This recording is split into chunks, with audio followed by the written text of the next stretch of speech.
की लाइफ में आपका स्वागत है। आज मैं आपको भगवत गीता का एक अध्याय सुनाऊंगी और मैं एक अध्याय रोज़ सुनाऊंगी। अगर आपको मेरा अध्याय पढ़ना अच्छा लगा हो तो मेरे चैनल को सब्सक्राइब कीजिए, कमेंट कीजिए, शेयर कीजिए और लाइक कीजिए। अगर मुझसे कोई गलती हो गई हो तो कृपया मुझे माफ़ करना। जय श्री राम। पहला अध्याय।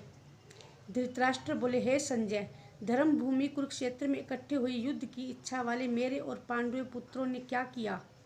इस पर संजय बोले, उस समय राजा दुर्योधन ने व्यूचर नियुक्त पांडु की सेना को देखकर द्रोणाचार्य के पास जाकर यह वचन कहा, हे आचार्य, आपके बुद्धिमान शिष्य द्रुपद पुत्र दुष्टद्रुम व्यवकार खड़ी हुई एक पांडु पुत्रों की इस बड़ी भारी सेना को देखिए। इस सेना में बड़े बड़े धनुष्य वाले युद्ध में भीम और अर्जुन के समान बहुत से शूरवीर हैं, जैसे सात्यकी और विराट तथा महारथी राजा द्रुपद और धृष्टकेतु, चेकितान तथा बलवान काशीराज पुरुजित, कुंती भोज और मनुष्य में श्रेष्ठ शैव्य और पराक्रमी योधामन्यु तथा बलवान उत्तमौजा सुभद्रा पुत्र अभिमन्यु और द्रौपदी की 500 पुत्र, ये सभी महारथी हैं।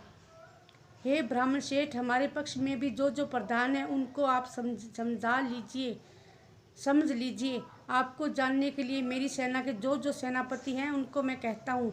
एक तो स्वयं आप ही है पितामह भीष्म तथा कर्ण और संग्राम विजय कृपाचार्य, तथा वैसे ही अक्षधामा विकर्ण और सोमदत्त का पुत्र भूरिश्रवा तथा और भी बहुत से शूरवीर, अनेक प्रकार के शस्त्र अशस्त्रों के युक्त, मेरे लिए जीवन की आशा को त्यागने वाले, सब के सब युद्ध में चतुर है। भीष्म पितामह द्वारा रक्षित हमारी वह सेना सब प्रकार से अजय है और भीम द्वारा रक्षित उन लोगों की यह सेना जीतने में संगम है। इसलिए सब मोर्चों पर अपनी अपनी जगह स्थिर रहते हुए आप लोग सब के सब ही निसंदेह भीष्म पितामह की ही और से रक्षा। इस प्रकार द्रोणाचार्य कहते हुए दुर्योधन के वचनों को सुनकर कौरवों में वृद्ध बड़े प्रतापी पितामह भीष्म ने उस दुर्योधन के हृदय में हर्ष उत्पन्न करते हुए उच्च स्वर से सिंह की नाद के समान गर्जकर शंख बजाया। उसके उपरांत शंख और नगारे तथा ढोल मृदंग तथा नरसिंह आदि बाजे एक साथ ही बजे।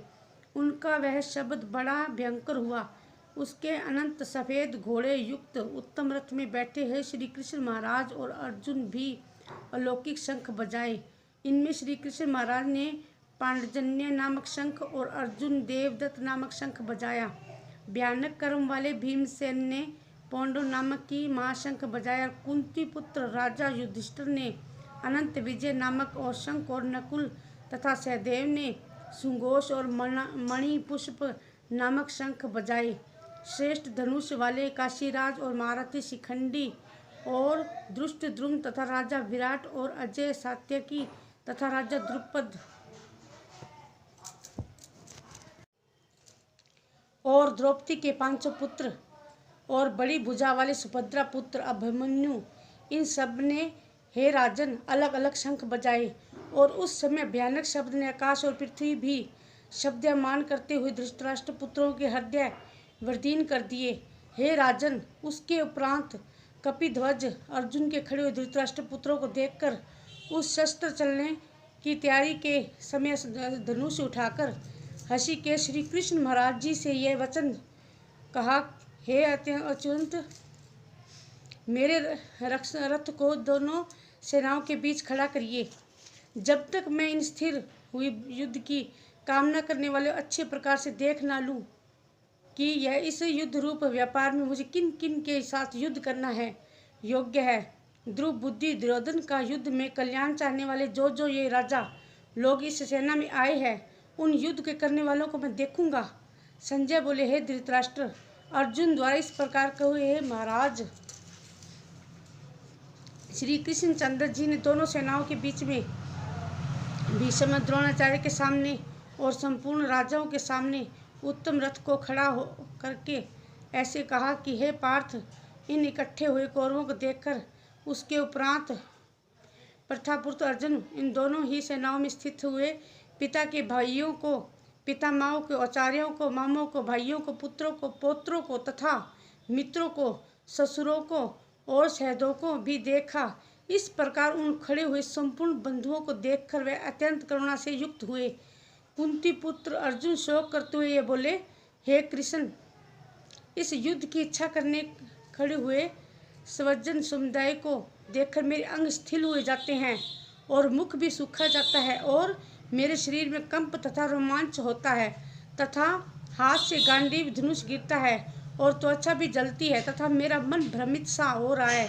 इसलिए मैं खड़ा रहने के भी समर्थ नहीं हूँ। हे केशव, लक्षणों को विपरीत ही देखता हूँ तथा युद्ध में अपने कुल को मारकर कल्याण भी नहीं देखता। हे कृष्ण, मैं विजय नहीं चाहता और राज्य तथा सुखों को भी नहीं चाहता। हे गोविंद, हमें राज्य से क्या प्रयोजन है अथवा भोगों से और जीवन में भी क्या प्रयोजन है, क्योंकि हमें जिनके लिए राज्य, भोग और सुखदायक इच्छित है वे ही यह सब धन और जीवन की आशाओं को त्याग कर युद्ध में खड़े हैं, जो कि गुरुजन, ताऊ, चाचे, लड़के, वैसे ही दादा, मामा, ससुर, पोते और साले तथा और भी संबंधी लोग हैं। इसलिए मैं, है मधुसूदन, मुझे मारने पर अथवा 3 लोकों के राज्य के लिए भी मैं इन सबको मारना नहीं चाहता। फिर पृथ्वी के लिए तो क्या कहना है। हे जनार्दन, धृतराष्ट्र के पुत्रों को मारकर भी हमें क्या प्रसन्नता होगी। इन आतताइयों को मारकर ही हमें पाप ही मिलेगा। इससे हे माधव, अपने बांधव धृतराष्ट्र के पुत्रों को मारने के लिए हमें योग्य नहीं, क्योंकि अपने कुटुंब को मारकर हमें कैसे सुखी होंगे। यद्यपि लोभ से भ्रष्ट हुए ये लोग कुल के नाश करते दोष की और मित्रों के साथ विरोध करने में पाय को नहीं देखते, परंतु हे जनार्दन, कुल के नाश करने से होते हुए दोष के जानने वाले हम लोग इस पर पाप से हटने के लिए क्यों नहीं विचार करना चाहते। क्योंकि कुल के नाश होने से सनातन कुल धर्म नष्ट हो जाते हैं। धर्म के नाश होने से संपूर्ण कुल को पाप भी बहुत दबा लेता है तथा हे कृष्ण, पाप के अधिक बढ़ जाने से कुल की स्त्रियां दूषित हो जाती है। हे वैष्णव, स्त्रियों के दूषित होने पर वर्ण संकर उत्पन्न होते हैं और वह वर्ण संकर कुल घातियों और कुल के नरक में ले जाने के लिए ही होता है। लोप हुई पिंड और जल की क्रिया करने वाले पितर लोग भी गिर जाते हैं और इन वर्ण संकर कारण दोषों से कुल घातियों के सनातन कुल धर्म और जाति धर्म नष्ट हो जाते हैं तथा हे जनार्दन, नष्ट और कुल धर्म वाले मनुष्यों को अनंत काल तक नरक में वास होता है, ऐसा हमने सुना है। अहो शोक कि हम लोग बुद्धिमान होकर भी महान पाप करने वाले तैयार हुए हैं, जो कि राज्य और सुख को, लोभ और कुल को मारने के लिए उदित हुए हैं। यदि मुझे शस्त्र रहित ना सामना करने वालों को शस्त्रधारी धृतराष्ट्र पुत्रों और रण में मारे हैं तो वह मारना भी क्या मारना है, इसलिए कल्याणकारक होगा।